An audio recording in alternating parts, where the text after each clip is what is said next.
Virtue Pleasures di film di sini. Nah, di video ini saya akan menceritakan tentang kematian Lau di Wano Kuni. Mungkin banyak juga yang sudah memprediksi bahwa Lau ini akan mati di Wano Kuni. Nah, jadi mari tanpa basa-basi lagi, kita langsung saja wadaw.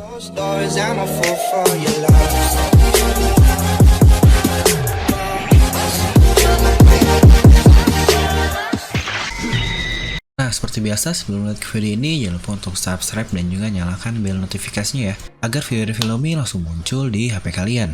Nah, karena kemungkinan besar, arc dari Wano Kuni ini akan membunuh karakter yang mungkin akan berada di pihak aliansi serta di pihak musuh. Dimana mungkin banyak teori yang bertebaran berkata bahwa Kaido akan mati di sini dan Lau juga akan mati di Wano Kuni ini.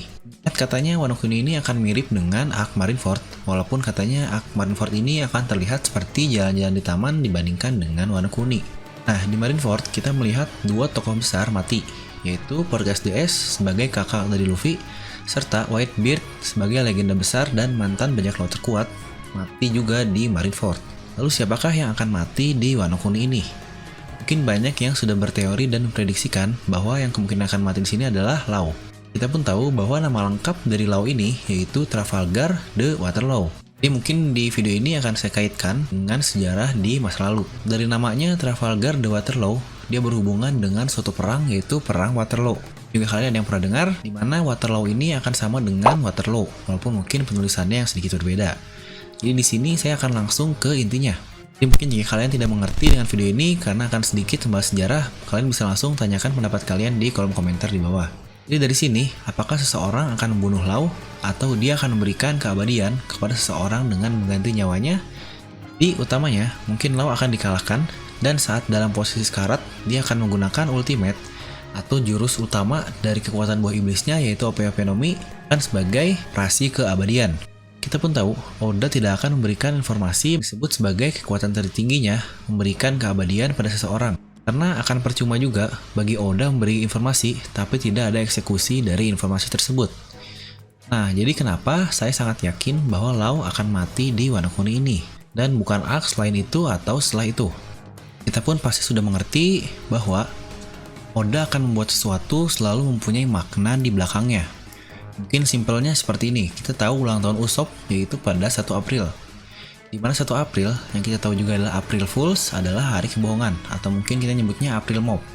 Mungkin ini hanya salah satu contoh karena banyak sekali yang lainnya berhubungan di manga ini. Nah, berhubungan dengan tanggal lahir ini, kita pun tahu bahwa tanggal lahir dari Kaido adalah 1 Mei. Tahu, pada tanggal 1 Mei adalah kelahiran dari Arthur Wellesley. Nah, siapakah Arthur Wellesley ini? Wellesley adalah pimpinan militer dan tokoh politik pada abad 19. Dia mati ketika dikalahkan oleh Napoleon di tahun 1815 di Waterloo, sehingga membuatnya menjadi pahlawan nasional dan pahlawan militer tingkat atas dalam sejarah Inggris. Kekalahan Napoleon di Waterloo, atau mungkin kita bacanya Waterloo, dan tokoh utamanya yaitu Arthur Wellesley yang lahir pada 1 Mei seperti kelahiran dari Kaido juga. Nah, tentu saja saya tidak berkata bahwa tokoh Kaido ini berdasarkan dari Arthur Wellesley. Karena kita tahu Oda ini sering mengambil beberapa referensi dalam satu karakter di One Piece. Mungkin contohnya seperti Goldie Roger. Dia sangat mirip dengan bajak laut sungguhan yang bernama Henry Avery. Tetapi kata-kata terakhir dari Roger mirip dengan kata-kata Illifer Levasseur. Itu Illifer Levasseur, dia berkata sebelum kematiannya, dan dia pun melemparkan sebuah kriptogram atau mungkin suatu puzzle yang harus dipecahkan, bahwa dia akan memberikan keseluruhan hartanya kepada siapa saja yang berhasil mengupas arti dari kode yang dia buat. Namun hingga saat ini kode tersebut belum juga ditemukan. Nah, mungkin itu beberapa fakta yang bisa saya temukan dan sambungkan dengan kisah Lau dan Wano Kuni ini. Jadi di sini coba kita kaitkan hubungan antara Wano Kuni dan Marineford yang sudah saya sampaikan di awal video ini. Pihak Marineford kita tahu bahwa dari Luffy yaitu Porgas DS dibunuh setelah dia mengetahui pertanyaan terhadap dirinya, bahwa apakah saya seharusnya hidup. Itu menjadi alasan bahwa S akan pergi ke lautan. Kita tahu S ini dari kecilnya sudah mendengar cerita-cerita bahwa Roger ini pantas mati, yaitu bapaknya, dan dia pun mendengar bahwa jika Roger mempunyai anak, anaknya harus disiksa seperti yang dilakukan oleh Roger ke orang-orang lain. Dan karena mendengar hal itu, S pun bertanya kepada Garp apakah S ini pantas dilahirkan. Nah, jadi dengan tujuan dan petualangannya berakhir, yaitu Ash, Oda memberinya momen yang tidak akan dilupakan tentang kematian dari Ash ini. Dari cerita dan juga plot yang diberikan Oda, Ash sesungguhnya sudah tidak mempunyai tujuan apa-apa lagi. Karena Ash ini sudah komplit sebagai suatu karakter yang ingin mendapatkan jawaban dari pertanyaannya, itu apakah dia seharusnya hidup. Dan kita tahu karakter di Wano Kuni yang persis dengan Ash seperti itu adalah Trafalgar the Waterlaw.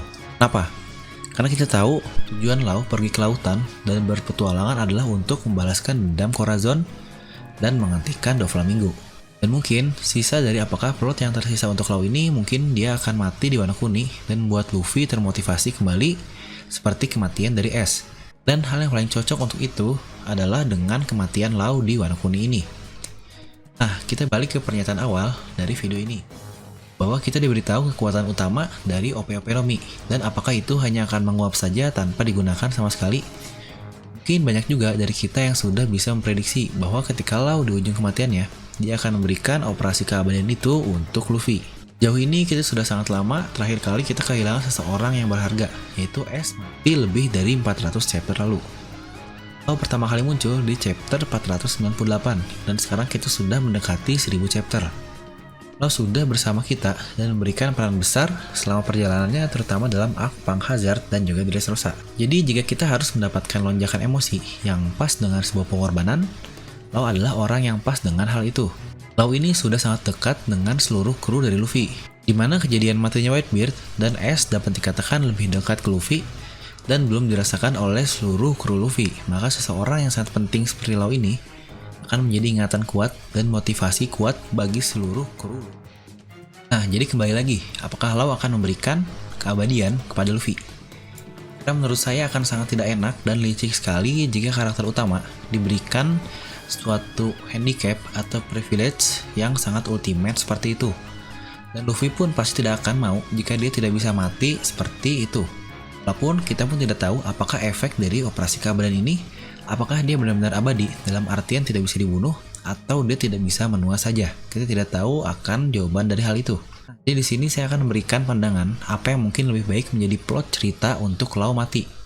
Saya pun tahu musuhnya adalah Kaido, yang dikatakan dia adalah seseorang yang immortal dan tidak bisa dibunuh. Siapapun untuk mencoba melawannya, dan berapa kali pun dia mencoba bunuh diri dan dieksekusi, semuanya gagal total. Ada beberapa teori yang mengatakan bahwa Kaido diberikan ultimate OP-OP Nomi ini oleh seseorang sebelum Law makan buah ini. Kaido bahkan dalam seluruh series ini hanya terlihat terluka itu pun sekali dan diberikan oleh Kozuki Oden. Dia terlihat tidak terluka dan terlihat tidak bisa diapa-apakan. Bahkan Gear 4 Luffy yang mengoverpowered Dofla dan juga mengalahkan Katakuri hanya geli-geli saja di mata Kaido. Mungkin beberapa hal banyak yang menghubungkan antara Zoro dan Oden, seperti salah satu video saya. Di situ saya mengatakan bahwa Zoro lah yang akan mengalahkan Kaido, walaupun mungkin tidak mengalahkan dalam artian membunuh, namun dia ikut membantu peran dalam mengalahkan Kaido ini. Dan pada saat itu Law akan menggunakan ultimate tekniknya bukan untuk memberikan keabadian kepada seseorang seperti Luffy, melainkan sebaliknya. Jika kita mengikuti pola pikir Oda yang selalu membuat plot twist dan suatu kejadian yang tidak dapat kita tebak, bahwa dia mungkin akan mengorbankan dirinya untuk mengambil kembali keabadian yang dimiliki oleh Kaido. Nah, tentu saja setelah keabadian Kaido diambil, dia tidak menjadi lemah dan cupu sekali. Dia akan tetap sangat kuat dengan buah iblisnya yang sangat hebat serta haki dan daya tahan tubuhnya yang luar biasa hebat. Namun sekarang, yang pasti Kaido ini dapat mati dan tidak immortal lagi. Gabungan aliansi akan berhasil menghentikan Kaido dan mungkin Kaido akan mati. Saya akan sangat pas di arc yang kompleks ini, yaitu di arc Wano Kuni. Dan Law pun akan mati dengan tersenyum setelah kemenangan dari teman-temannya mengalahkan Kaido. Walaupun kemungkinan akan banyak karakter-karakter yang akan mati di Wano Kuni ini, tidak hanya Law dan juga Kaido. Mungkin untuk hal tersebut akan saya bahas di video lain. Jadi bagaimana pendapat kalian? Apakah benar Law akan mati di Wano Kuni ini?